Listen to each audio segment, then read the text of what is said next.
I've personally been looking forward to the release of Cyberpunk 2077 for so long that I've subconsciously built it up as an infallible, absolute video game experience. I've watched every bit of gameplay I can find, I've followed developer interviews and fan investigations, I've been inflated by the positive news and deflated by the many, many delays. Essentially, I've set myself up for disappointment, no matter how you look at it. No game could live up to the hype I've built up for this game.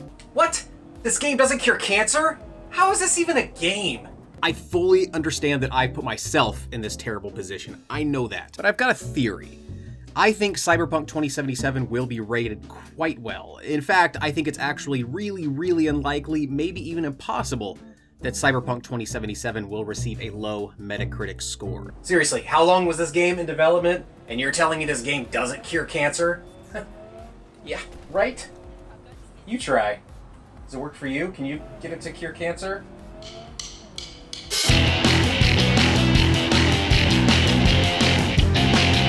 Before I go any further, let me ask you to please consider subscribing to this channel. I make weekly-ish videos about video games, including reviews and humorous skits, and sometimes opinion pieces much like this very video. Lately, I've been reading a few articles that suggest Cyberpunk 2077 may turn out to be a disappointing game, and my initial reaction was, yeah, maybe. I didn't think much more about it. After all, there's seemingly plenty of evidence to suggest that it might be a disappointing game. This is CD Projekt Red's first attempt at a first-person game, so the developer is working outside its comfort zone. It's a highly ambitious game, meaning the necessary change in design ethos, given the first-person perspective, only compounds the out-of-the-comfort-zone concern that's been expressed in those articles. The game has been delayed multiple times. The game is targeting 9 different platforms for a simultaneous launch: the PS4, PS4 Pro, PS5, Xbox One, Xbox One X, Xbox Series X, Xbox Series S, PC, Stadia. I don't think that has ever been done before. And even worse, I hear that all of the developers over at CD Projekt Red think Holly Bennett is doing a great job as the UK head of communications for this studio. And this game can't even make Holly Bennett rejoin the cast of PlayStation Access? I mean, they don't need her, they're doing great without her. But I thought this was a video game. So there's a lot of potential for this game to be bad, right? And honestly, there was a small, tiny, utterly irrational, admittedly, part of me that kind of hoped for a mediocre or even bad game. I have a ton of games on my backlog, so as my backlog continues to grow, I'm always looking for ways to cram more games into my tiny life. Over the years, I've become more comfortable with abandoning a game early, sometimes very early, at the first sign of difficulty, which has helped. Yeah!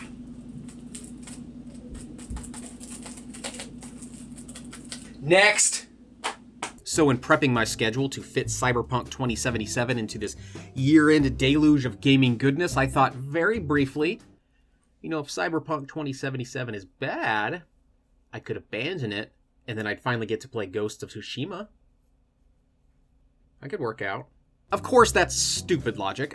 I'm trying to find ways to not play the thing I paid money to play, but that was the first time I really, truly thought about Cyberpunk 2077 being bad. And after that seed of doubt had been planted, culling its growth is difficult to do. The genie is out of the bottle, so to speak.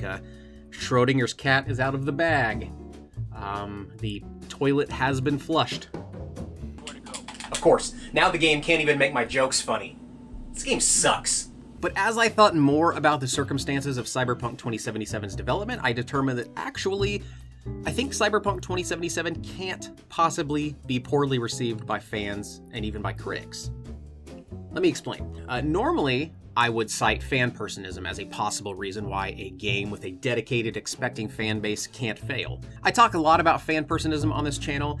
This is the psychology concept that can help explain a lot of toxic brand allegiance culture that goes on with video games. Why do some PlayStation fans act out against PlayStation criticism? This works with any brand allegiance. I'm just using PlayStation as an example, of course. And that reason is fan-personism. When you align yourself to something, that thing sometimes becomes a part of your personality. You start to wear t-shirts with a PlayStation logo, for example. Then you make video content about your love of PlayStation. You introduce yourself to strangers via your Twitter bio as a PlayStation fan. So an attack on the PlayStation is quite literally a personal attack. It's an attack on your personality. So couldn't fan-personism be enough to make the bold claim that Cyberpunk 2077 can't fail? After all, if enough people claim a game to be good, if the fan base is passionate enough, that should at least be enough to keep the game out of miserable review territory, right? There's some logic to that maybe, but I think with Cyberpunk 2077 we can't depend on just fandom to defend my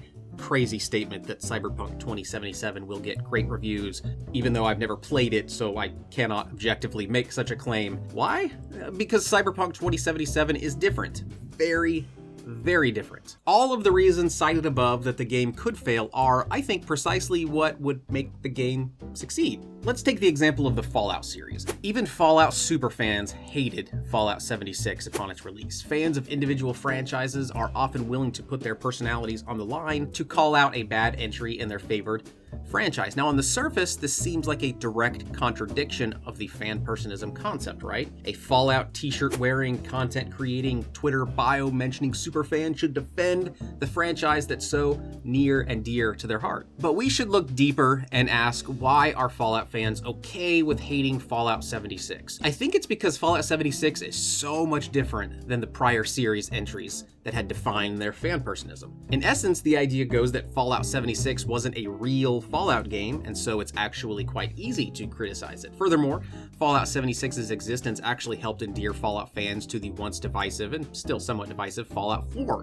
which in turn further refined the fandom. A massive deviation from what makes a thing great helps everyone better see what makes that thing great. But Cyberpunk 2077 doesn't have a thing to deviate from, and that's kind of the crux of my argument as to why I feel like it's actually going to be somewhat difficult, maybe impossible, for critics and gamers to claim Cyberpunk 2077 to be unequivocally bad. Because Cyberpunk 2077 is so far removed from anything CD Projekt Red has ever done, and because there has been no Cyberpunk 2020 video game before, it's only ever been a tabletop role-playing game, the video game exists as a standalone entity from a developer that has so far proven itself very capable in handling other fandoms. Cyberpunk 2077 could be a broken, glitchy mess of a game, but any criticism will almost certainly be paired with versions of, but it tries so many cool things, or it's such an interesting experience, or the typical CD Projekt Red polish is there despite XYZ, and on the qualifiers will go, so much so that a bad review gets buffed to a good review. This also explains why Cyberpunk 2077 can be part of the casual Game of the Year conversations despite very few people having played it. Even respected critics during podcast chats tend to bring up the game as a contender, while of course providing the caveat that they haven't played it yet. But even with the caveat, to bring up a game they haven't played as a possible Game of the Year contender feels pretty irresponsible on the surface, right? Or at least it speaks to their expectations of quality, which perhaps may prime them to look for quality when they do play the game. This happened with Death Stranding 2 during the build-up to its release. Critics and fans were speculating about its Game of the Year potential. Death Stranding, like Cyberpunk 2077, was a completely different kind of game that's not part of an existing franchise from a creative team that we as gamers have a lot of faith in. That game simply wasn't going to get a low Metacritic score. It's the same thing with Ghost of Tsushima, a proven creative team, a brand new IP, a strong Metacritic score was almost inevitable, even if those games had turned out to be not very good, which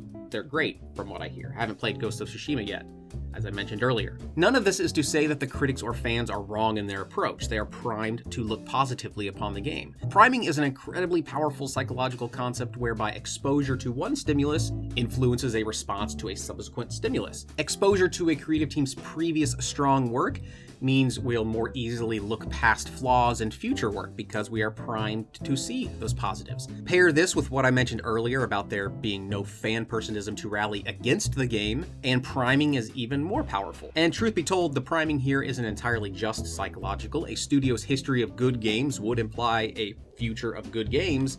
Any priming be damned. At least I think that's how priming works. I don't know, I'm not a psychologist. This game can't make you a psychologist? This game sucks! I am personally looking forward to Cyberpunk 2077, and I completely accept that my opinion of the game will certainly subconsciously be informed by my own hype and high expectations for what CD Projekt Red can do. I'm okay with that. I'll likely still play this game for dozens of hours, even if it's just mediocre. I just hope I don't sit in front of my glowing TV screen so long that I get some sort of cancer. Well, if you do get cancer, I know one game that can't cure it. So even if Cyberpunk 2077 is a mediocre game, the Metacritic scores will be high. That's my bold proclamation. That's actually probably not that bold, because I mean, have you seen this game? It looks so good. What about you? Are you expecting to enjoy Cyberpunk 2077 when you play it? Is there a part of you that worries it may be bad? Is that worry going to prevent you from playing it? Probably not, I would assume. Tell me in the comments below, and while you are down there in the comments below, why not like this video, subscribe to this channel, also click the bell icon to make sure you don't miss future videos, because if you're still watching this video, you obviously got something beneficial out of it, right? So it only makes sense to subscribe.